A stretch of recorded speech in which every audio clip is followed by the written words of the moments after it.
La siguiente transmisión es apta para toda la familia. Contiene closed caption y es financiada con recursos del Fondo Único de TIC.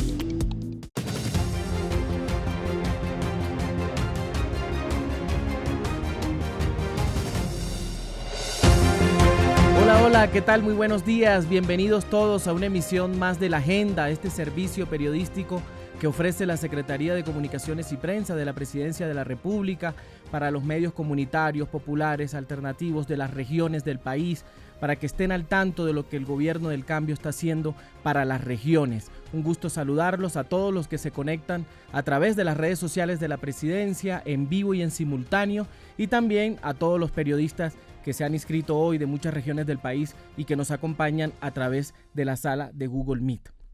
Colombia vivirá una nueva jornada del Simulacro Nacional de Respuesta a Emergencias, el ejercicio más importante del país para poner a prueba nuestra capacidad de reacción y fortalecer la preparación de comunidades, de instituciones y familias ante situaciones de emergencia en el país.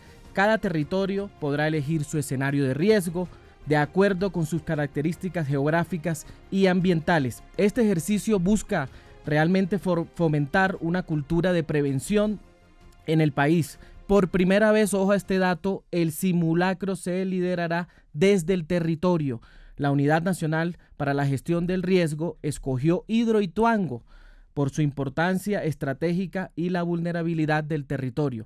Empresas públicas de Medellín, EPM, autoridades locales y comunidades pondrán a prueba sus planes de preparación y respuesta ante una eventual emergencia aguas abajo. Y para eso tenemos aquí como invitado especial hoy para desarrollar este tema. Me complace saludar a nuestro invitado y es el director de la Unidad Nacional de Gestión del Riesgo, Carlos Carrillo. Director, qué gusto tenerte aquí en La Agenda. Muchas gracias por estar aquí. Celso, muchísimas gracias por la invitación. Es un gusto para mí estar en esta cabina acá en los sótanos del poder. Bueno, director, el Simulacro Nacional de Respuestas a Emergencias 2025, así como los carrotanques distribuidos por el país, que es otro tema que vamos a tocar, que están entregando agua potable, el tema de los escombros que dejó tirados en Providencia el gobierno Duque tras la reconstrucción de la isla de Providencia por el huracán Iota, como bien se pueden acordar, lo que se está haciendo en la ciudad de Cartagena, en La Heroica, uno de los proyectos más importantes contra el cambio climático, que es el proyecto de protección costera en Cartagena, entre otros temas que vamos a abordar. Y para esto entonces tenemos también conectados en la sala de Google Meet periodistas, comunicadores, generadores de contenidos, de medios comunitarios, populares, de diversos formatos. Aquí tenemos emisoras comunitarias, tenemos podcasts, tenemos gente de portales digitales, televisivos comunitarios, tenemos gente de redes sociales.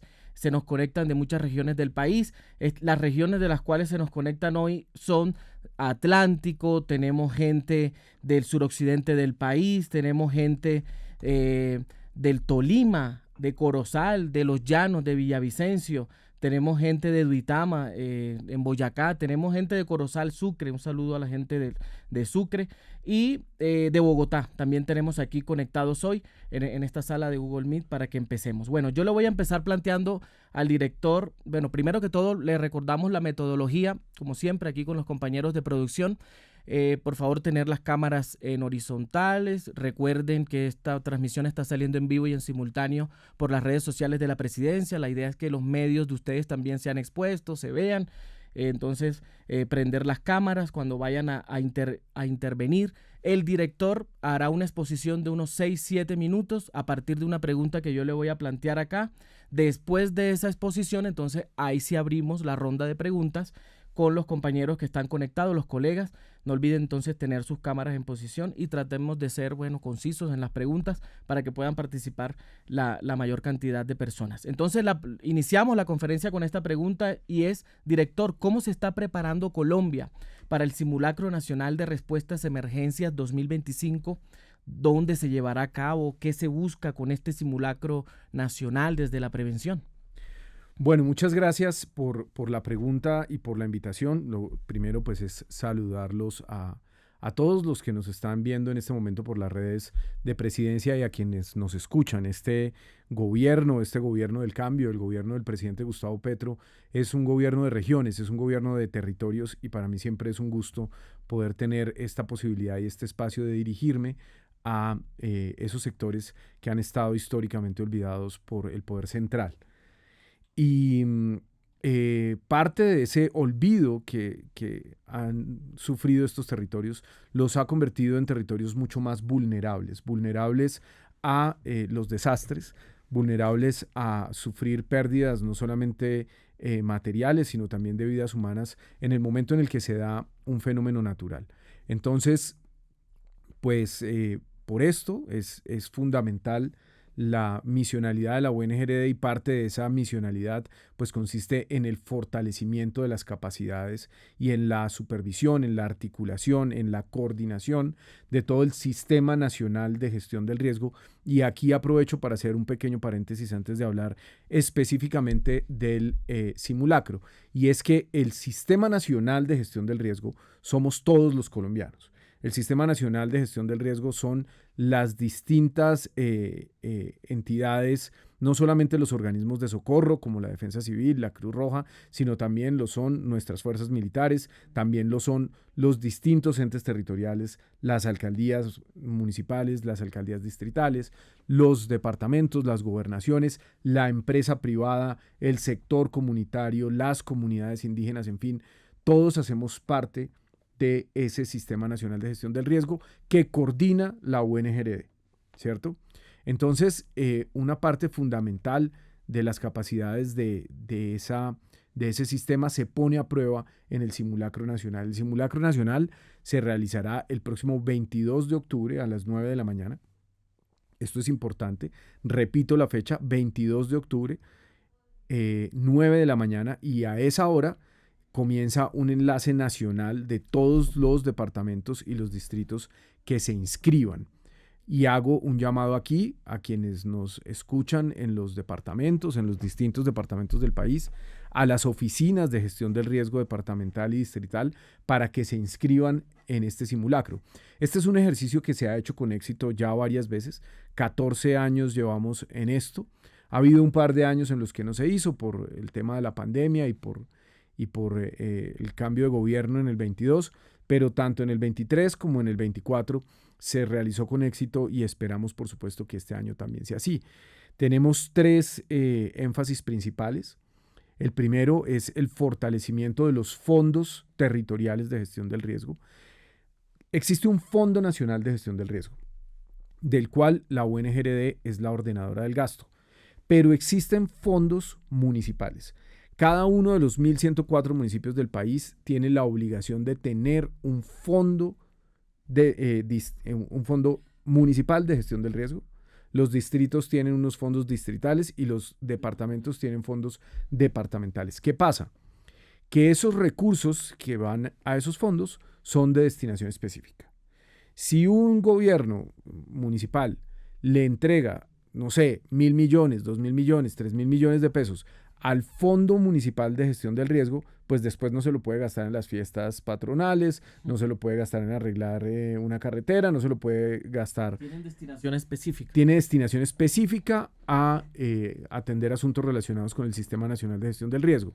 Entonces, a veces pasa mucho que en medio de la estrechez fiscal, pues no hay suficiente conciencia por parte de muchos gobiernos locales de la importancia de invertir recursos en la gestión del riesgo. Y aquí voy a decir, Celso, que eso es un problema que se replica en todos los ámbitos: municipal, departamental y nacional. Los gobiernos nacionales no han sido la excepción.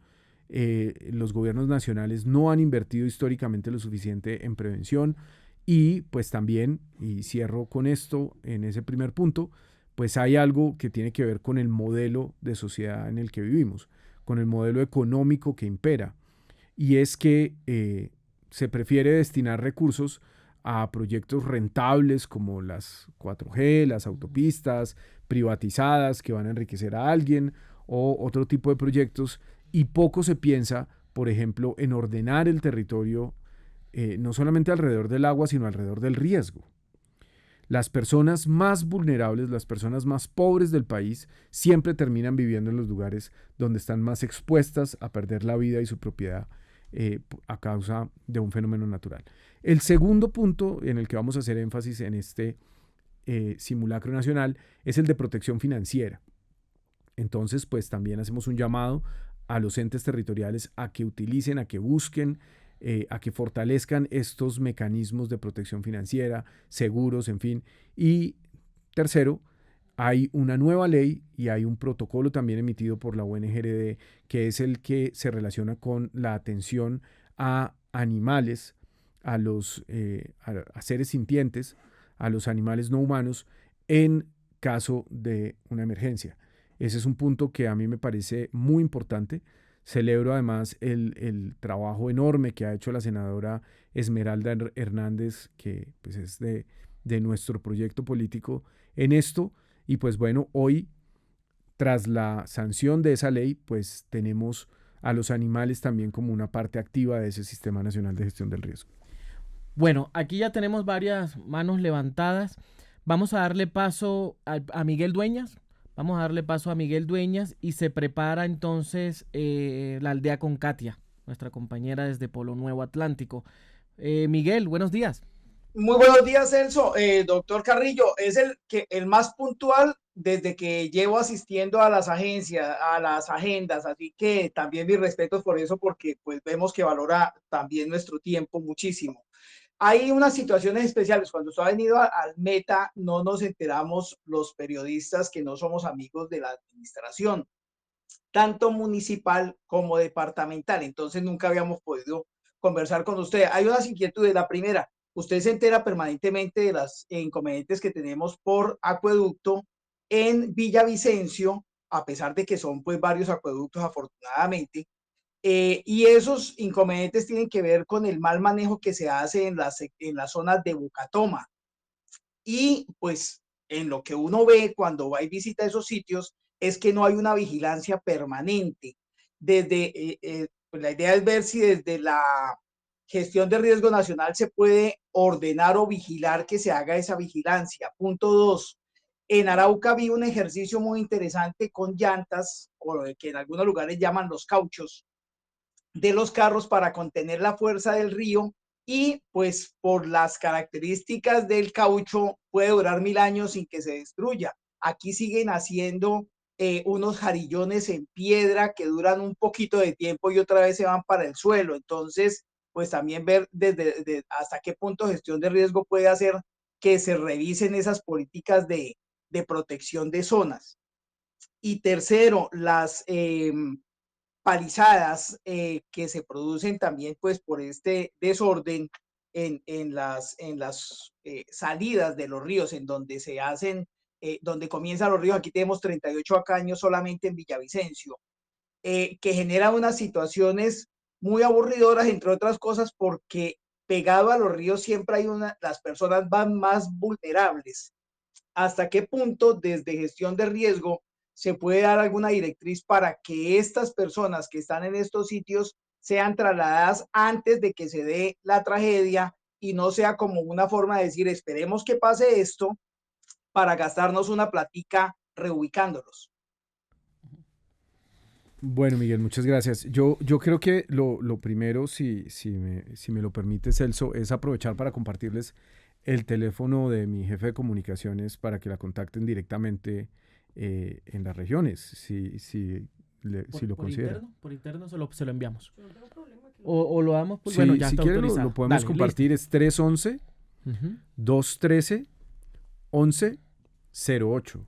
313. 311 213 1108. Listo. Entonces, pues con la oficina de comunicaciones, pues con mucho gusto nosotros atendemos los requerimientos que haya desde las regiones, porque efectivamente a veces, y esto es un tema que no ha sido fácil, y empiezo por ahí la respuesta a estas tres preguntas.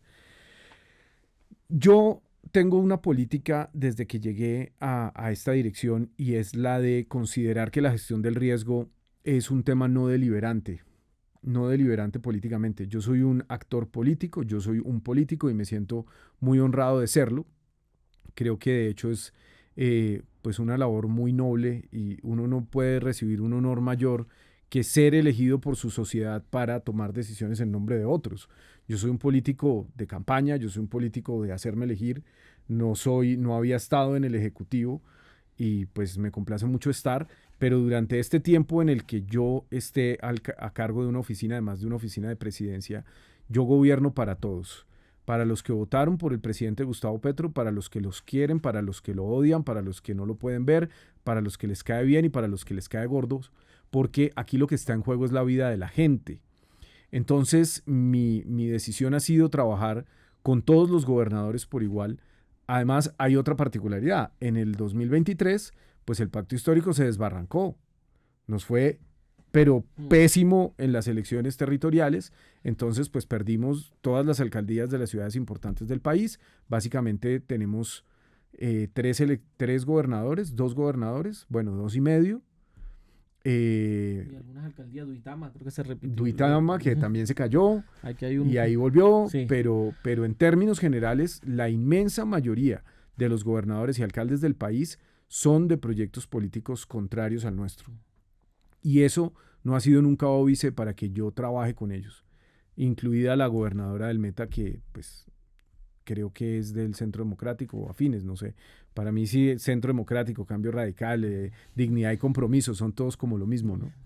Entonces, es como yo nunca me meto en temas políticos con los gobernadores para echar a andar un proyecto, ni con los alcaldes, y hemos logrado trabajar muy bien con muchos gobernadores y alcaldes de derecha. Entonces, eso por un lado, siempre estamos dispuestos a acompañarlos a los medios locales, así no le guste a los gobernantes locales. Me preguntaba usted por las bocatomas de los ríos, creo que. De los ríos. Sí. Es que la primera parte no me quedó muy claro porque creo que es un tema más relacionado con la autoridad ambiental. Sí. Él habla que hay ¿Miguel? unas personas allí como en la ribera que están ahí como a orillas del río. Entonces, desde la prevención, ¿qué se podría hacer? ¿Cierto, Miguel? Son dos cosas, porque pues los errores que se cometen generan gastos para el gobierno nacional.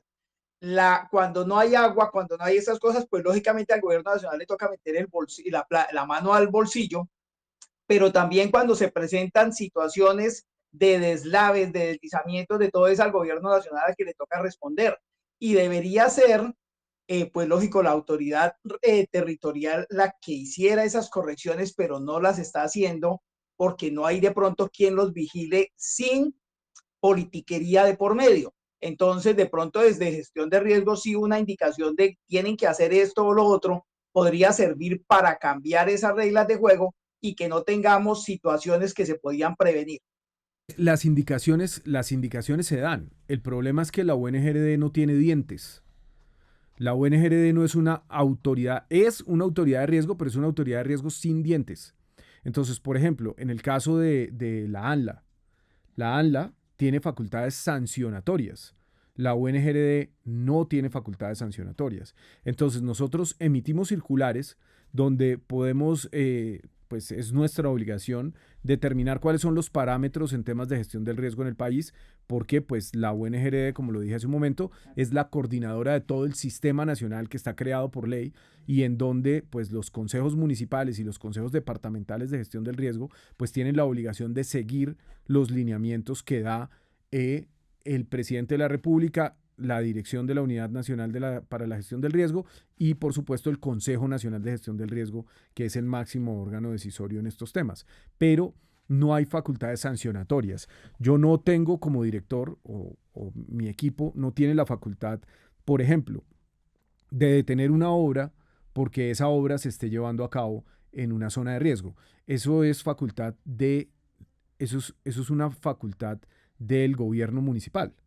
Si aquí en Bogotá, digamos, no sé, aquí en todo esto que gentrificaron desde las alcaldías anteriores, están haciendo un edificio en una zona de remoción en masa y nosotros tenemos la certeza de que ese edificio se va a venir abajo, pues nosotros más allá de cacarearlo y decirlo, no tenemos la facultad de intervenir. Eso le corresponde a los gobiernos locales. Entonces ahí hay un tema en el diseño de la institucionalidad que hay que pensarse, porque en casos como los que menciona Miguel, siento que hay muchos temas que tendrían que ver con las autoridades ambientales. Y las autoridades ambientales en muchos casos son las corporaciones autónomas. Y las corporaciones autónomas, pues qué pena que se los diga, y esto puede ser polémico, las corporaciones autónomas son un nido de politiquería en este país. Son una rueda suelta, no hacen parte ni del Ejecutivo, ni del Legislativo, ni de nada, no son autoridades judiciales tampoco, son autoridades ambientales que están cooptadas en todo el país por los actores políticos. Entonces, pues yo sí considero que la creación de esas corporaciones autónomas regionales fue una mala idea, que no funcionan bien, que son demasiado vulnerables a que intereses particulares y políticos, e intereses por supuesto económicos, las permeen. Entonces, pues lo vemos en todas partes. Créanme que el tema, uno de los problemas más grandes que tiene esta nación, que es la minería ilegal, pues sí que han hecho las CAR durante los últimos 20, 30 años para ponerle freno a eso, cuando evidentemente se hacen proyectos sin permiso de ocupación de cauce, en fin, donde se pisotea por completo el ecosistema y las autoridades ambientales no hacen nada. Listo, le vamos a dar Faltan dos preguntas, es que me hizo tres. Miguel, o le vamos dando paso a la aldea con Katia desde el Atlántico. Listo, vamos a dar... Hola, Katia, querida Katia, ¿cómo estás? Muy bien, gracias, Celso. Buenos días, director. Saludo a todos los compañeros. Katia Romero Domínguez, de Pueblo Nuevo, Atlántico. Doctor, Pueblo Nuevo es un municipio de sexta categoría, 20.000 habitantes. Estamos equidistantes entre el río y el mar, pero producto del cambio climático y de la proliferación de complejos urbanísticos campestres, ha habido mucha deforestación. Y cada vez que llueve, y en este momento que estamos en temporada de huracanes y formaciones en el Atlántico, vemos que es más frecuente la formación espontánea y rápida de los vendavales, de casas desentechadas, de situaciones complejas. A propósito pues del simulacro, nosotros en nuestra comunidad, cada vez que cae un intenso aguacero o somos víctimas de un vendaval, quedamos sin energía eléctrica, sin internet, sin señales telefónicas. Entonces la pregunta es, ¿cómo hacemos para que los entes territoriales, en este caso la alcaldía, cree un plan de evacuación, un plan de emergencia? Porque es que quedamos en angustia, incomunicados, y dígame, cuando eso ocurre de noche, no sabemos qué hacer. Entonces me gustaría escuchar su recomendación. Muchas gracias. Katia, muchas gracias. Un saludo para el Atlántico, un departamento que tiene una particularidad, y es que pues Barranquilla es una de las ciudades que se desarrolla más rápidamente en términos urbanísticos. Si ustedes se fijan, pues creo que todos los que nos escuchan en el Atlántico conocen Barranquilla muy bien, yo también la conozco muy bien. Hoy la nueva circunvalar, la circunvalar de la Prosperidad, está dando límite de lo que será la expansión urbana de Barranquilla en los próximos años, que llega hasta Galapa. Sí. Entonces, todo lo que hoy Barranquilla, pues ustedes ven que es una ciudad que crece a un ritmo aceleradísimo por muchas razones, porque es en buena medida como la capital de la costa, porque siempre ha sido una ciudad industriosa, siempre ha sido una ciudad pues que ha sido un polo de desarrollo económico e industrial del país. Por ahí entró el comercio, por ahí entró la aviación, por ahí entró la arquitectura Art Deco, bueno, muchas cosas. Y pues Barranquilla en los próximos 10 o 15 años va a llegar hasta Galapa. Esa área metropolitana se va a convertir en una gran ciudad, y qué bueno que eso pase. Yo creo que las ciudades traen desarrollo. A mí me gustan las ciudades, yo soy una persona que cree en la vida urbana, pero en este caso se empiezan a dar unas tensiones muy complejas con el medio ambiente, con los ecosistemas, con la imposición del capital por encima del respeto a la naturaleza, y todos los municipios del Atlántico se ven afectados por ese desarrollo urbano de Barranquilla acelerado. Seguramente, pues, aquí va a pasar exactamente lo mismo que ha pasado ya en Puerto Colombia, en Malambo, en Soledad, que se han ido convirtiendo en ciudades, pues básicamente en localidades de esa gran... Es un área metropolitana, es un área metropolitana, Está bien que sea un área metropolitana, pero es un área metropolitana que tiene un municipio núcleo que es Barranquilla y que es el que toma las decisiones y el que manda la parada. Y aquí pues habrá que preguntarnos qué va a pasar con esos municipios del Atlántico a futuro, porque son cada vez más dependientes de la aglomeración urbana. ¿Qué hacen las personas? Piensen en un pueblo cualquiera del Atlántico. La gente en un pueblo del Atlántico, ¿de qué vive? Pueden cultivar algún pan coger, alguna cosa, no sé qué, pero si no es un pueblo que tenga turismo o que tenga alguna actividad económica, todos viven de trabajar en Barranquilla.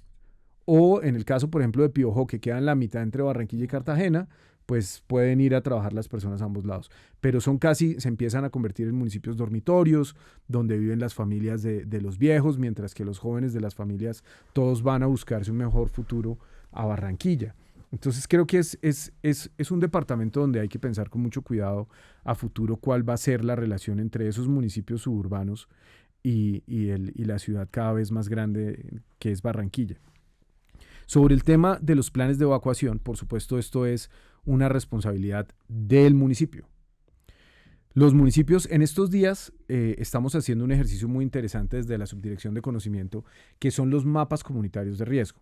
Y yo creo que podemos aprovechar esta oportunidad para contactarnos con algún actor comunitario en el municipio para poder desde ahí, con la Subdirección de Conocimiento, empezar a trabajar quizás en esa construcción de un mapa comunitario de riesgo. Y esto pues es una herramienta importante porque nos permite también contactar a la gestión del riesgo departamental, al alcalde o alcaldesa, no sé, en este momento no recuerdo quién es. Yo pues conozco a muchos alcaldes, pero no me alcanzo a acordar del teléfono de más de 1000.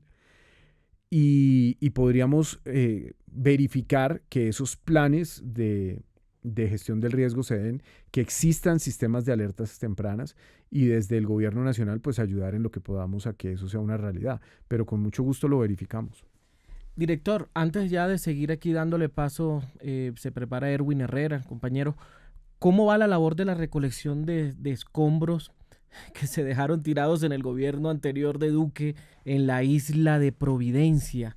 Entendemos que hay todo un lío con el tema de escombros. Gigante. ¿Cómo va ese tema? Vea, eso es un lío descomunalmente grande y va muy bien.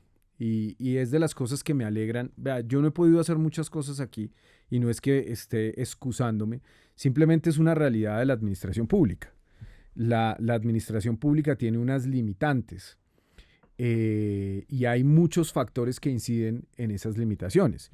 El tema presupuestal, por ejemplo, ha sido un problema muy grave porque yo no solamente recibí la UNGRD después de que Lampón de Olmedo López se robó una cantidad enorme de plata, sino que además la recibo en un momento en el que hay una estrechez fiscal, en un momento en el que hay un congreso, y yo lo he dicho antes, lo he dicho en otros escenarios, y lo vuelvo a decir aquí y lo digo categóricamente.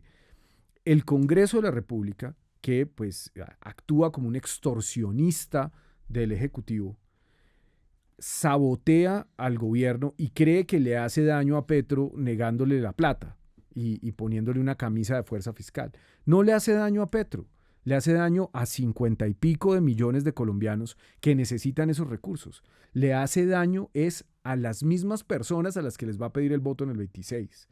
Pero pues la mezquindad política es así. Entonces, estas negativas a las leyes de financiamiento, esta estrechez fiscal ha tenido un impacto. También, y lo digo, y también lo digo con claridad, también ha habido unas decisiones políticas, pues porque el presupuesto se distribuye alrededor de un programa de gobierno en el que la gestión del riesgo no fue prioridad. Y eso yo lo digo, se lo he dicho al presidente también, entonces, y el presidente probablemente lo ve. Entonces, sí. Estamos de hecho debajo de la casa del presidente. Entonces, la gestión del riesgo no fue prioridad en este programa de gobierno, no fue una prioridad en este gobierno, y pues haber puesto a Olmedo López es una prueba de que no fue prioridad. Aquí no se hizo un esfuerzo de buscar a una persona capaz, competente, decente, para ocupar el puesto que ocupo yo hoy en el pasado, y eso nos trajo además un problema político gigantesco que yo a veces siento que algunos de los actores políticos de nuestro movimiento, Celso, no cuantifican.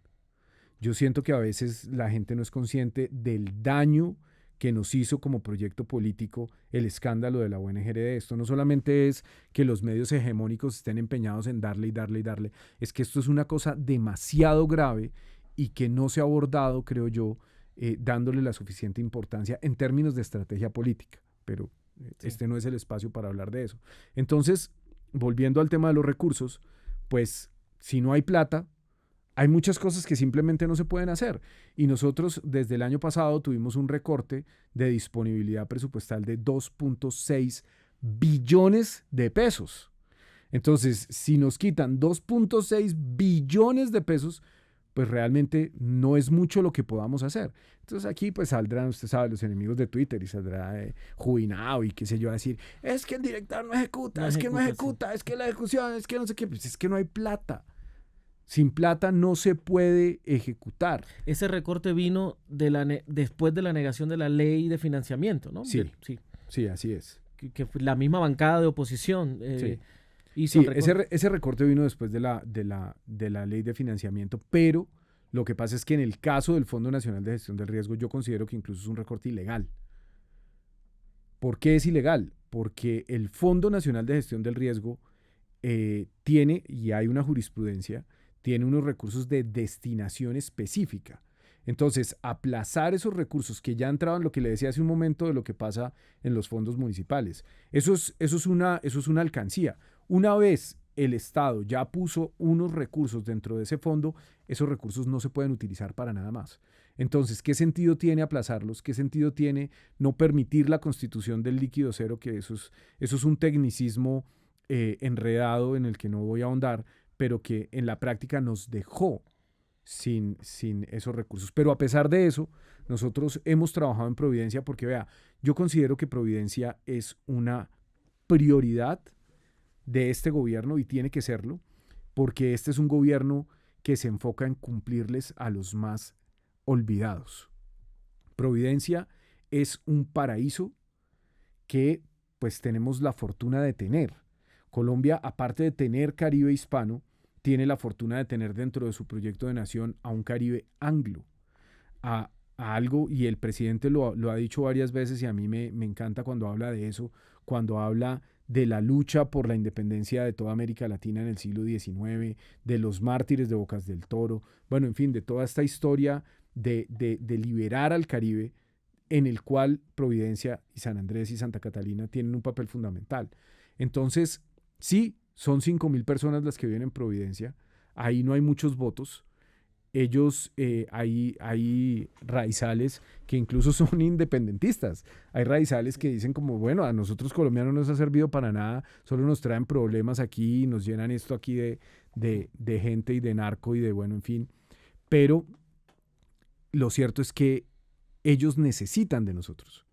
Providencia no tiene cómo funcionar. San Andrés y Providencia es un archipiélago absolutamente dependiente del gobierno central porque Colombia ha decidido que así sea.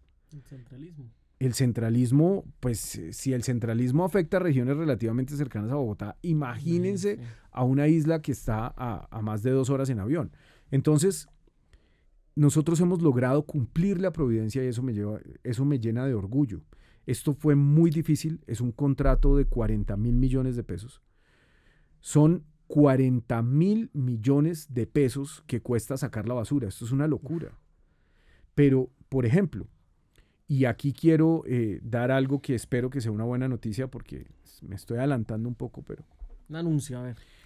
Es que toca garantizar los recursos porque sin plata es muy difícil. Pero junto con el sector defensa, lo hemos hablado ya varias veces con el señor ministro, queremos darle forma a un proyecto ambicioso de la construcción de un buque de apoyo logístico.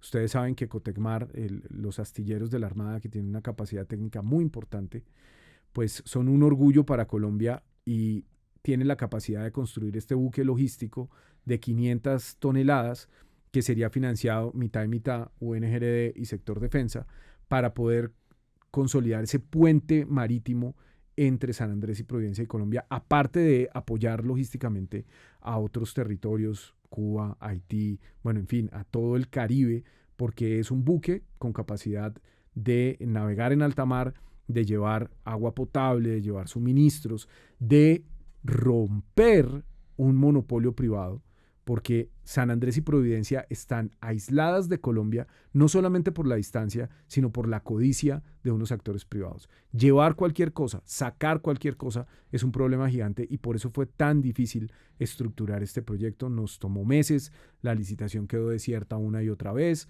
pero finalmente pudimos arrancar. Ya llevamos 3 barcazas, se han sacado ya 15.000 metros cúbicos de escombros, que como usted muy bien lo dijo, fueron escombros que quedaron abandonados ahí por el tercer huracán. Ahí pasaron 3 huracanes.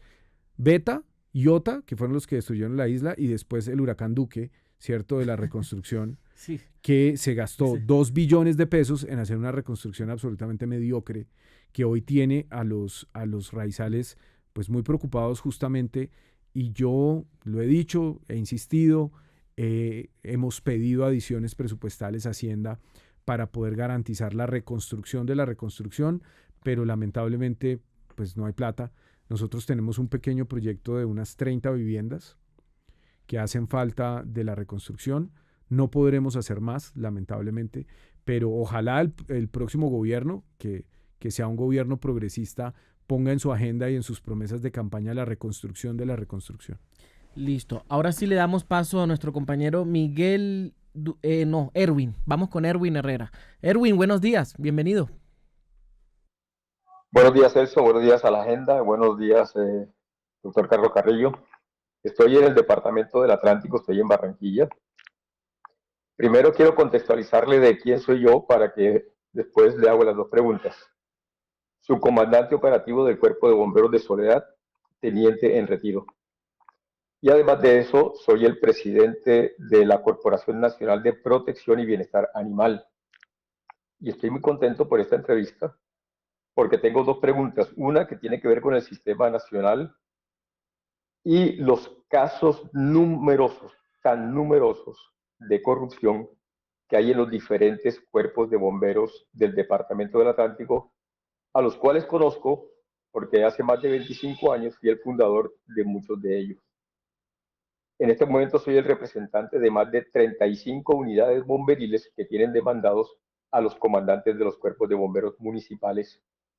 Y dialogando con ellos, preparándome para esta entrevista precisamente, les pregunté a algunos de ellos qué se está haciendo al interior de las estaciones y los cuerpos de bomberos voluntarios en el Departamento del Atlántico para el tema del simulacro nacional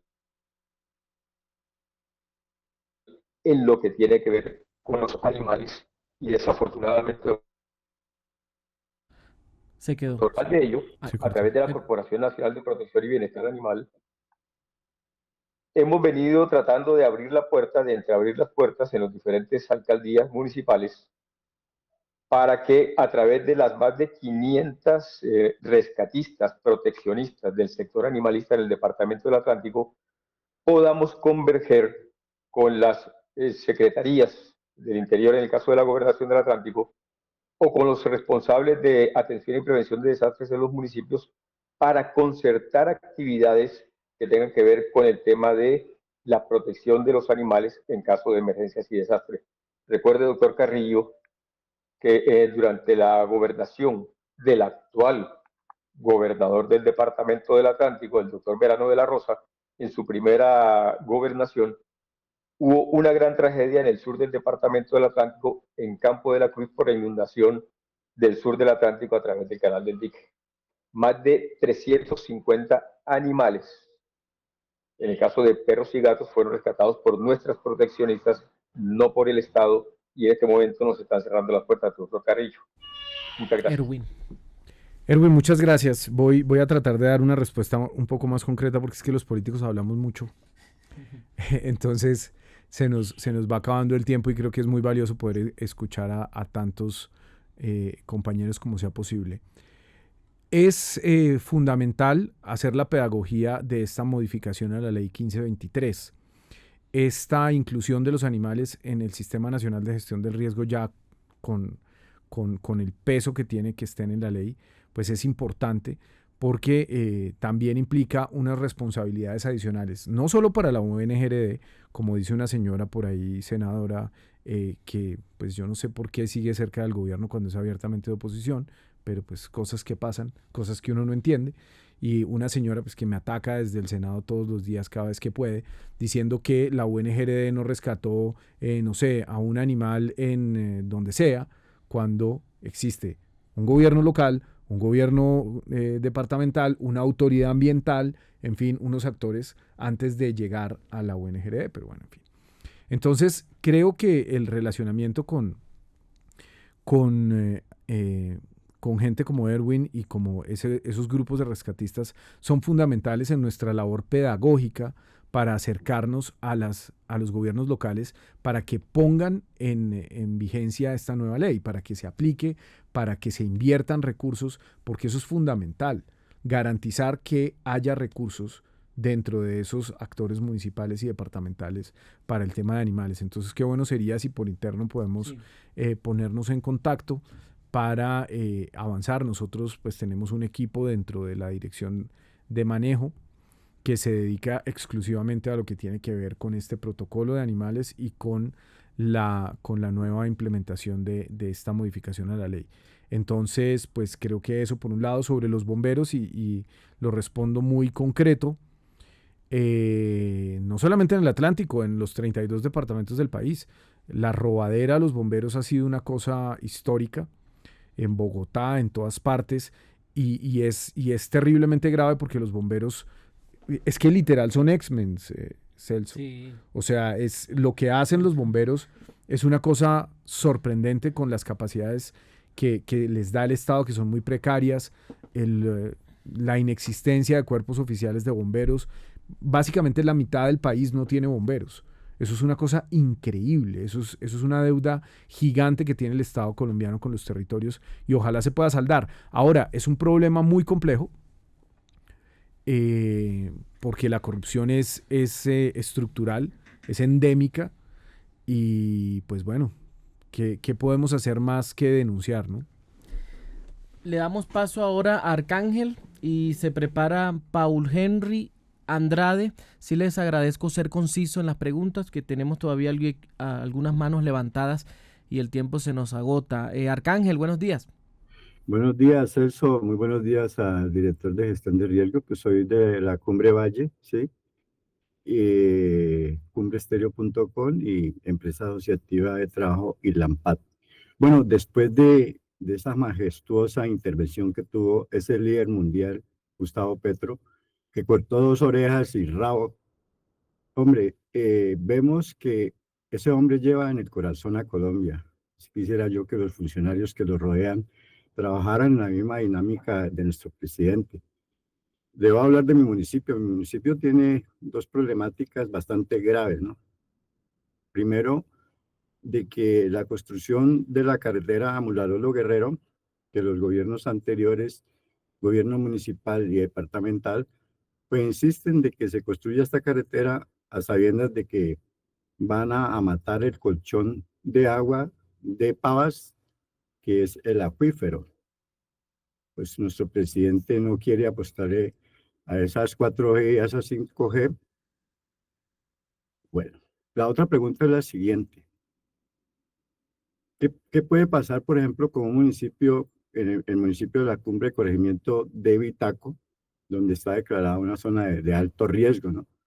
Como se decía anteriormente, que pues, las personas que poblan estos lugares al lado del río son personas vulnerables que vienen de diferentes partes, desplazados y de diferentes formas de su situación económica. Si es un municipio que está declarado en alto riesgo y que debe de ser reubicado, ¿por qué se espera que suceda lo que no queremos y que ya después se tomen medidas? ¿Qué puede hacer la unidad de riesgos contra este tema, no? Porque los alcaldes hacen caso omiso y los gobernadores a estas problemáticas y esperan de que sucedan estas desgracias para que así ir a buscar solución. Si se puede hacer la prevención antes.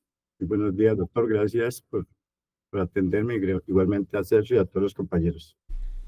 Muchas gracias, Arcángel, por sus preguntas. La primera, pues debo trasladársela al sector transporte. La UNGRD, como lo dije al comienzo de esta entrevista, coordina el Sistema Nacional de Gestión del Riesgo. La UNGRD, por ejemplo, no es una entidad operativa. La UNGRD no es la que tiene los socorristas. La UNGRD coordina a las demás entidades. ¿Quién tiene las capacidades? Las tiene la Fuerza Aérea, las tiene Ponalsar, las tiene la Armada. Entonces nosotros coordinamos eso y manejamos la plata, que no hay, pero en teoría manejamos la plata. Entonces es importante tenerlo en cuenta. Nosotros no hacemos carreteras, nosotros no hacemos infraestructura que no esté relacionada con la mitigación de un escenario de riesgo. ¿Qué ha pasado en el pasado? Perdónenme la cacofonía. Ha sucedido algo, y es que como la UNGRD tiene superpoderes de contratación por las emergencias, se ha instrumentalizado políticamente para hacer obras. Obras tipo, le voy a dar un ejemplo puntual, en un municipio de Santander que se llama Oiba, que no sé si hay alguien de Santander por ahí conectado, pero si hay alguien de Santander, todos saben quién es el dueño político de Oiba. Entonces, antes de las elecciones, en el 23, la UNGRD de Olmedo decidió pavimentar todas las calles del pueblo, porque es que estaba lloviendo mucho, entonces había que pavimentar las calles del pueblo. Y eso puede que no sea ilegal, porque pero claramente se sale de nuestra misionalidad. Entonces nosotros no hacemos carreteras, es un tema que le corresponde al sector transporte. Sobre lo segundo, que tiene que ver con el reasentamiento, yo debo decirles que la única forma que existe para que esta constante que se da cada año en las 2 temporadas de lluvias, que son pérdidas de vidas, de enseres, destrucciones de viviendas, es reorganizar el territorio, es hacer proyectos masivos, gigantescos de reasentamiento. El modelo capitalista ha expulsado a los extramuros, a los más pobres, y los ha puesto a vivir literalmente en la ladera, en el borde del abismo. Y eso no lo ha hecho la gente porque quiera, eso lo ha hecho el capitalismo, la codicia de los constructores, la codicia de la acumulación del capital que ha llevado a estas personas a vivir en donde pueden vivir, que son los lugares más peligrosos. Colombia hace 30 y pico de años entró en una espiral neoliberal desenfrenada que le quitó al Estado la capacidad de garantizar el derecho a la vivienda digna. Eso es un derecho. Los colombianos, 50 y tantos de millones, yo no sé por qué nace gente. Entonces 50 y no sé cuántos serán hoy. Habría que preguntarle al DANE o a Oviedo, que siempre tiene las cifras con muchos decimales. Los 50 y tantos de millones de personas en Colombia, todos tienen derecho a tener un techo, a tener una vivienda digna, y ese derecho hoy no lo garantiza el Estado y no tiene la capacidad de garantizarlo.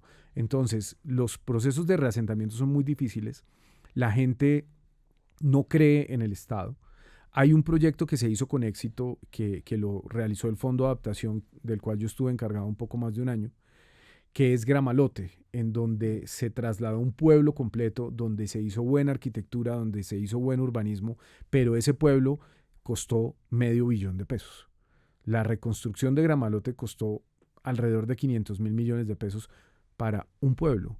Entonces, darles soluciones a los millones de personas hoy que viven en zonas de riesgo no mitigable implicaría un acuerdo de país, implicaría que los gobiernos le den forma a un plan nacional de reasentamientos que tenga una perspectiva de 10, 15 o 20 años y que nos permita incluso pensar, y aquí pues me van a decir que estoy echando globos, lo mismo le dicen al presidente, pero deberíamos pensar incluso en nuevas ciudades, en crear ciudades de cero, ciudades sostenibles, ciudades que estén en puntos estratégicos de la nación, que nos permitan ocupar un territorio gigantesco que tenemos mayoritariamente bajo el control hoy de actores armados.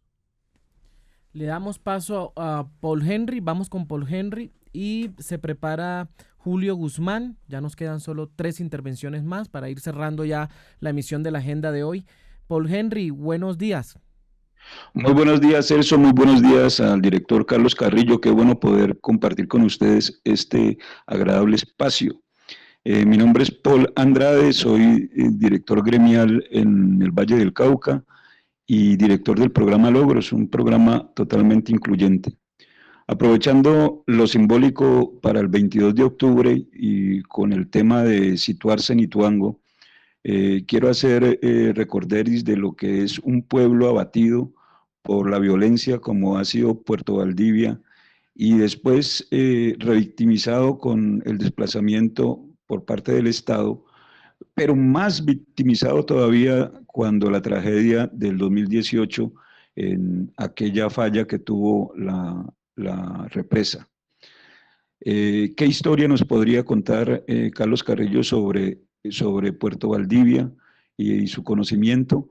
Y de acá de Santiago de Cali poder advertir sobre lo siguiente. Cali tiene un alcantarillado de 100 años, en estos momentos está en 97 años aproximadamente construido, en esa Cali primaria, y para los barrios que fueron asentándose hay alcantarillados de 60, 65, 55 años que no son retocados y que al momento de cualquier lluvia en Santiago de Cali, ustedes lo han visto, las inundaciones se dan por mayor. Esto podría ser preventivo desde la unidad que usted dirige, Carlos, y podría pues hacerse esas alertas para que se retoque, se retome, se perfeccione lo que es el alcantarillado de Santiago de Cali, pero que igualmente así debe estar sucediendo en las grandes ciudades de Colombia. Un abrazo y qué buena su gestión, admirable. Muchas gracias, Paul. Bueno, me piden responder una pregunta centenaria en muy pocos minutos, pero dos cosas. Sobre el alcantarillado, el Ministerio de Vivienda tiene un viceministerio de Agua y Saneamiento Básico. Entonces, los temas que están relacionados con alcantarillado, con agua potable, pues de manera permanente, los maneja el Ministerio de Vivienda. La UNGRD, en caso de una emergencia, trata de restablecer el servicio básico de manera temporal, como por ejemplo la entrega de agua a través de carrotanques o la movilización de plantas potabilizadoras portátiles. Son esas las capacidades que puede tener la UNGRD. La UNGRD no estructura ni elabora proyectos definitivos de alcantarillado o saneamiento básico. Para eso está el Viceministerio de Agua. Viceministerio de Aguas. Así es. Entonces, pues por el lado de Cali habría que hablarlo, por supuesto, primero que todo con la alcaldía.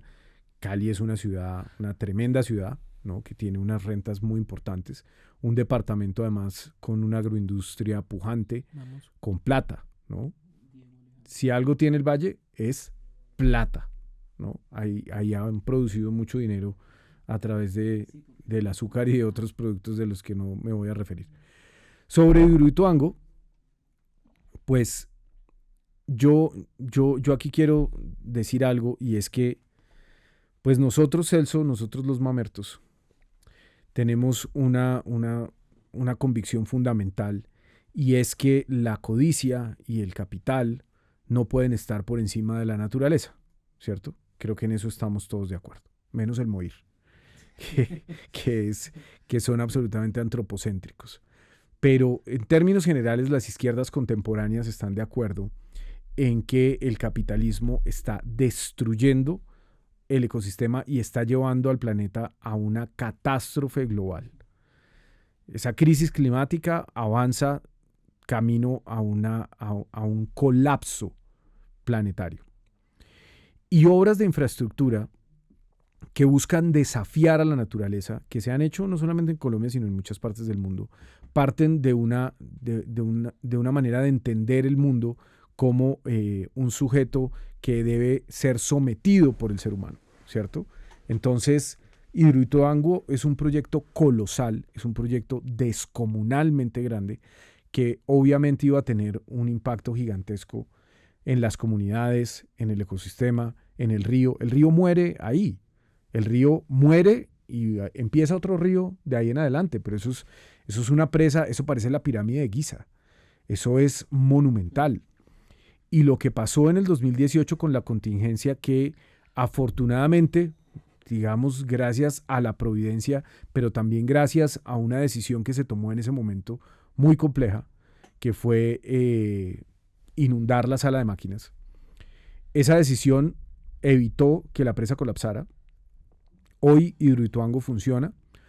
Hoy Hidroituango está generando energía. Cuando el proyecto se termine, pues va a tener la capacidad de generar cerca del 20% de la energía del país.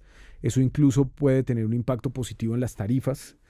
Esa hidroeléctrica pues ya está hecha, no se puede desmontar. Desembalsar costaría más de lo que costó construirla y el país necesita la energía. No hay nada que hacer. Eso ya no tiene reversa, en mi opinión. Hay otros sectores que tienen unas opiniones distintas. No vamos a entrar en esa controversia, pero yo creo que el problema aquí es jugar a ser dioses. El problema es pasar por encima de la naturaleza para darle rienda suelta a unos intereses corporativos, que en el caso de EPM pues son corporativos públicos, es una empresa pública que tenga por supuesto nexos con otros actores privados y empresariales, pues ni más faltaba, pero esa empresa le pertenece a todos los colombianos, ¿cierto?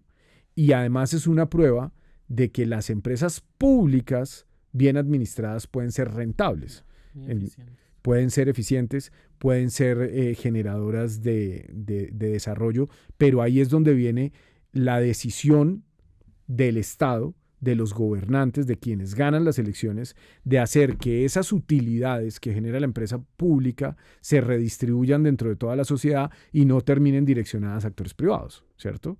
Esa es la diferencia entre tener un presidente u otro. Esa es la diferencia entre la izquierda y la derecha. La izquierda busca que esa generación de riqueza, hay una mentira constante en las derechas, y es decir que nosotros los mamertos lo que queremos es empobrecer a la sociedad, y eso es una enorme mentira. El hecho de ser de izquierda no implica que no se genere riqueza. El asunto es cómo se redistribuye esa riqueza que se genera. Vamos a darle paso a Diego Alejandro y se prepara Julio Guzmán, ya nos queda Prudencio Tolima y listo, y cerramos. Diego, buenos días. Muy buenos días, Diego Alejandro Estupiñán, periodista independiente, les hablo desde Duitama, Boyacá. Y bueno, primero quisiera agradecer este espacio que nos abren a los periodistas alternativos para poder contactar con el gobierno nacional. Quisiera empezar pues con un mensaje, un paréntesis. El proceso en Duitama cayó, pero se levantó en unas atípicas con 10.000 votos más, entonces todo sigue en orden acá en el territorio. Y señor director, yo quisiera hacerle dos preguntas, su merced de pronto por el tiempo escoge cuál me responde. La primera, respecto a vincular los animales dentro de los simulacros, ¿se ha tenido en cuenta la diferenciación entre las mascotas, los semovientes y la fauna silvestre, que cada una supone una relación diferente con nosotros los seres humanos? Y pues finalmente, ¿conoce bien usted el lugar de origen de la señora Sandra Ortiz, una persona que ha sido bastante sonada por allá en la Unidad Nacional de Gestión de Riesgo y que pues cada vez que suena esta entidad aquí en el territorio, aboca a ella y a su imagen, y digamos se ha visto un poco mermada la confianza en la unidad en este territorio? Yo quisiera que usted le mandara un mensaje al pueblo boyacense para que retomara la confianza en la institución que usted dirige. Muchas gracias. Pues le voy a contestar las dos. La primera, sí, así es, efectivamente hay, incluso las personas deben saber que los animales en términos institucionales pues están divididos con distintos sectores responsables, ¿no? Una cosa son los animales domésticos, otra cosa son los animales de producción que, por ejemplo, en el caso de un desastre, quienes tendrían que hacer el censo, quienes tendrían que cuantificarlos y demás, pues sería el sector agricultura, en el caso de los animales de producción. En el caso, por ejemplo, en Bogotá, que es un distrito que tiene unas capacidades, una institucionalidad y demás, pues los animales domésticos le corresponden al Instituto de Protección y Bienestar Animal. Hay distintos institutos, en distintos distritos, pero sí está muy claro en la norma que hay una división entre la fauna silvestre, los animales domésticos y los animales de producción. Que a mí no me gusta que se llamen animales de producción porque yo no me meto el prójimo a la boca hace muchos años, yo no me he visto con animales y demás, entonces pues a mí no me gusta que se considere a seres sintientes como simples objetos y como una mercancía, pero así es, digamos que eso está claramente determinado en el marco legal. Sobre Sandra Ortiz, ¿qué le puedo decir? Yo creo que Sandra Ortiz tiene mucho que decirle al país. Sandra Ortiz fue nombrada consejera para las regiones, estuvo aquí en este edificio, tuvo oficina, estuvo como un año, casi, sí. Un poquito menos de un año. Menos de un año, 10 meses. Un poquito menos de un año, llegó después de Velasco. Se va Velasco, entra Sandra Ortiz del Partido Verde, un partido de la coalición de gobierno, un partido que hoy tiene pues a su presidente y dueño, que es Carlos Ramón, que también tuvo una oficina aquí en este palacio, huyendo de la justicia como un vulgar prófugo. Algo que a mí me duele profundamente, porque nosotros cuando hicimos la campaña en el 22, nosotros prometimos que íbamos a ser distintos. Y la huida de Carlos Ramón es un problema directo para el presidente de la República. Carlos Ramón y todos los del Partido Verde deberían estar respondiéndole ante la justicia a los colombianos. Que esté volado, que esté, pues bueno, todo esto que se ha sabido de la relación con Nicaragua y demás, es vergonzoso y debería volver. Y Sandra Ortiz debería hablar. Sandra Ortiz habla cuentagotas. Ella está buscando unos acuerdos con la justicia. Entonces da una entrevista en Caracol y después recoge la pita y esto y lo otro y dice que es que hay 2 mujeres y después no vuelve a hablar y después... Y ahí ha habido cosas además muy sórdidas, ¿no? Usted sabe que a la expareja o pareja de Sandra Ortiz, no tengo el detalle, pues lo asesinaron con un francotirador a 1 kilómetro de distancia. Eso es un crimen tipo Mossad, un crimen muy difícil de cometer. Eso no es un crimen, un sicariato normal de van y buscan a alguien que mate. Es una cosa sofisticada y carísima. Entonces, ¿quién mató a ese señor? ¿Cuál es la relación que tiene la UNGRD en eso? Porque pues las acusaciones contra Sandra Ortiz son muy graves. Ella pues iba mucho a Boyacá cuando estaba en el cargo. Es de allá, es normal y por eso es tan importante que ella hable. Logre o no logre el acuerdo con la justicia, porque es importante siempre en un caso de estos pues que se sepa la verdad para que no vuelva a pasar y que todos asumamos las responsabilidades políticas. Yo creo que en eso hay que darle el crédito a este gobierno y entre otras por eso me pusieron, Celso. Sí. Yo creo que usted sabe perfectamente que yo no he sido en mi carrera política el más obediente, el de más disciplina de partido, a mí me pusieron ahí justamente porque quienes estaban robándose la UNGRD eran de nuestro propio movimiento. Me pusieron ahí porque, pues digamos, yo no he demostrado tener miedo nunca a ser crítico con el propio movimiento. Entonces, pues ojalá Sandra hable y ojalá eso se sepa para que podamos reconstruir la confianza. Vienen unas elecciones en el 26, yo pues no haré parte de esas elecciones, yo ya estoy inhabilitado para ser senador o lo que fuera, entonces pues seguramente yo no haré parte de esas elecciones, pero nuestro proyecto político va a volver a pedirles a los colombianos su confianza en los próximos meses y pues es fundamental que este tema de la UNGRD se aclare, sí, claro, para poder con la frente en alto pedirles a los colombianos que nos vuelvan a acompañar. Bueno, le damos paso a Julio Guzmán y cerramos ya la emisión de hoy con Prudencio Tolima. Julio, buenos días. Agradecemos conciso que ya estamos cortos de tiempo y aquí nos están pidiendo al director ya. Muy buenos días para todos, director, muy buenos días. 2 cositas. Para el año 2024 se tuvo la participación de 1.4 millones de colombianos en el simulacro anterior. ¿Cuánto se tiene previsto en participación de colombianos en este simulacro 2025? Y la segunda pregunta, ¿cómo va Caregato? Bueno, así conciso. Así conciso, 5.3 millones de personas participaron el año pasado. Y pues esperamos que este año sean más, por supuesto, siempre queremos crecer. Entonces, pues, no nos anticipemos. Vamos a ver cómo sale el simulacro del próximo 22 de octubre, pero con la participación de todos los colombianos que nos escuchan, pues seguramente alcanzaremos unas cifras muy importantes. Vea, Caregato es una pesadilla. Caregato es un problema gigante porque Caregato es un punto en donde se evidencia cuál es la contradicción entre un modelo de sociedad y otro. Caregato, pues por supuesto ha tenido una afectación muy importante en personas vulnerables que viven alrededor, en personas empobrecidas, endeudadas, ¿cierto? Expliquémosle a la audiencia Caregato, dónde está ubicada, qué es, de pronto no sabrán algunos. Caregato, el punto conocido como Caregato es un rompedero en el margen izquierdo del río Cauca en San Jacinto del Cauca, sur de Bolívar, en La Mojana. La Mojana es una de las regiones más extraordinarias, interesantes y complejas de nuestro país. Y ahí, hace 4 años, hubo un dique que se rompió y pues inundó una cantidad enorme de hectáreas. Por ahí, por ese punto, pasan alrededor de unos 1.000 metros cúbicos de agua por segundo. Y Olmedo armó un proyecto para cerrarlo.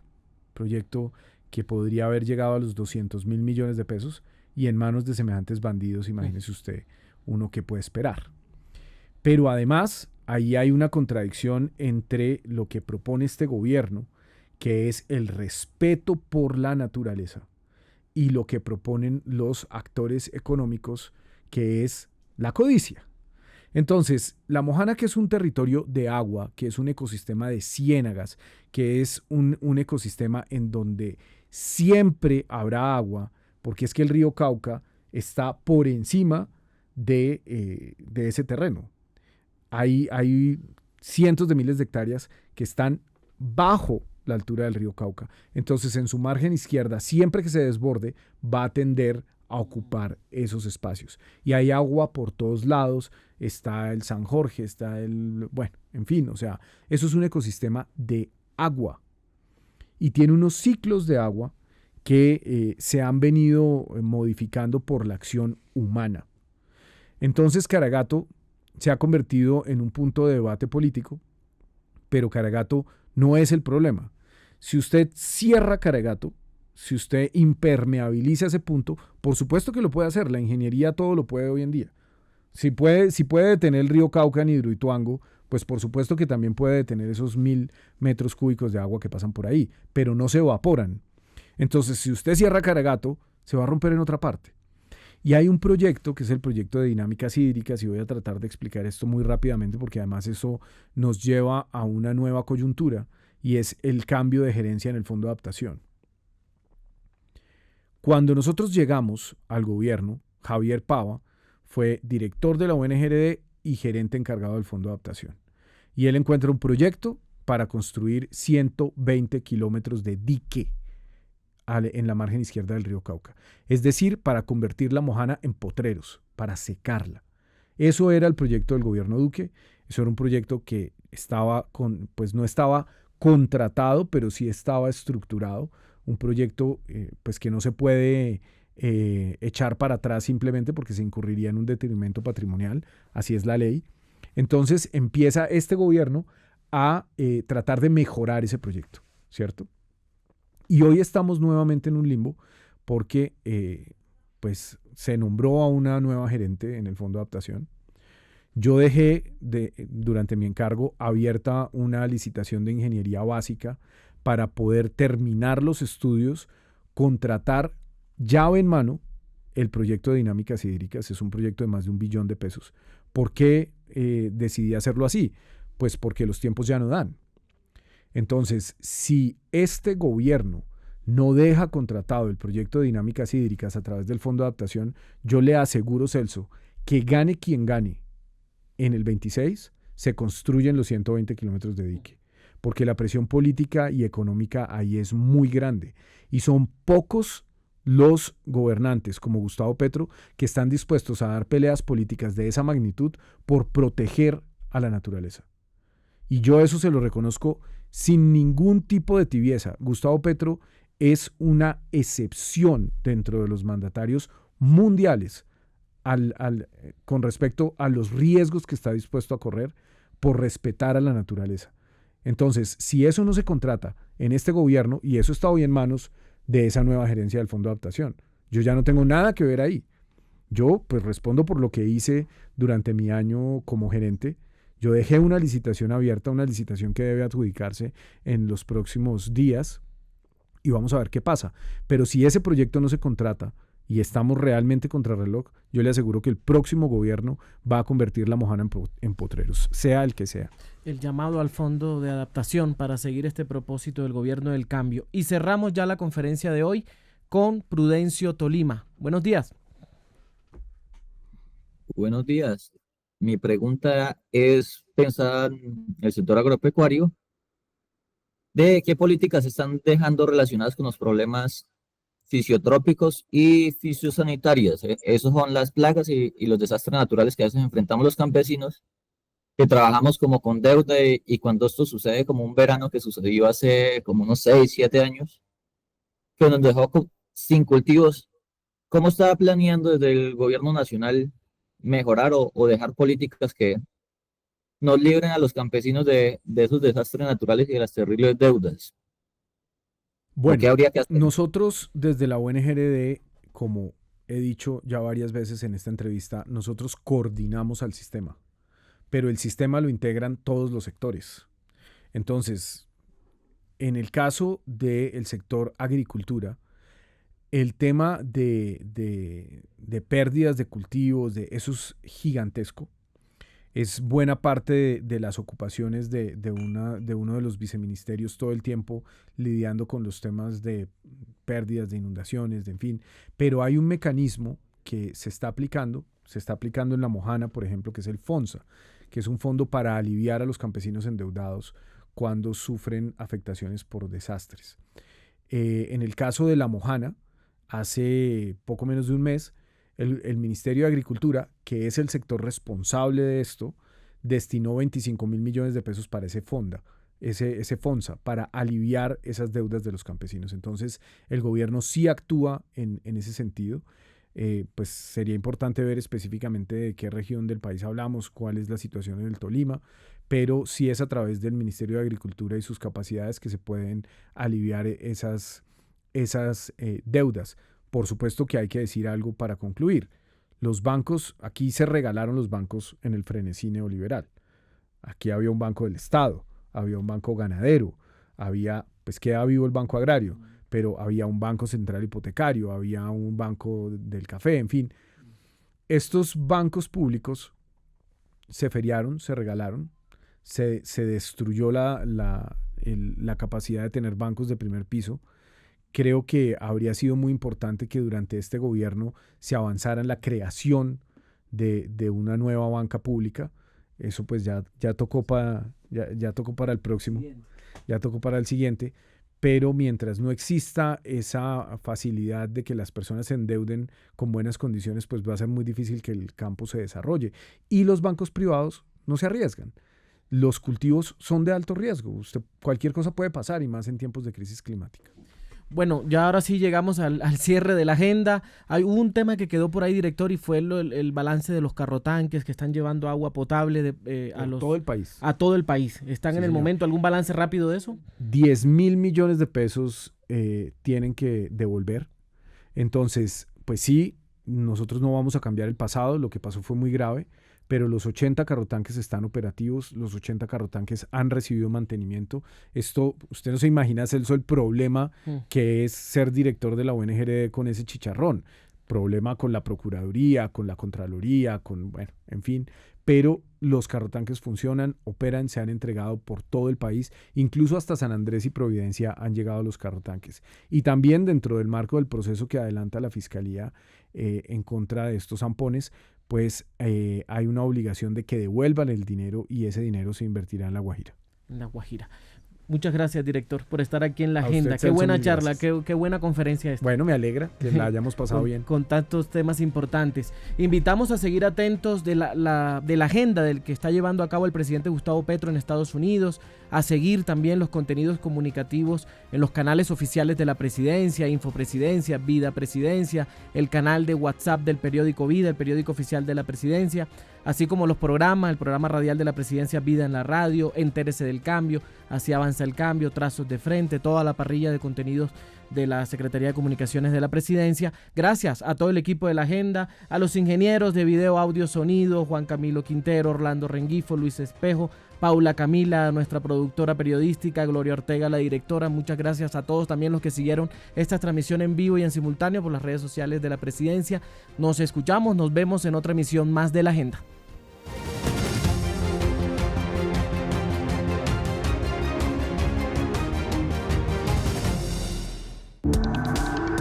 Este contenido fue financiado con recursos del Fondo Único de TIC.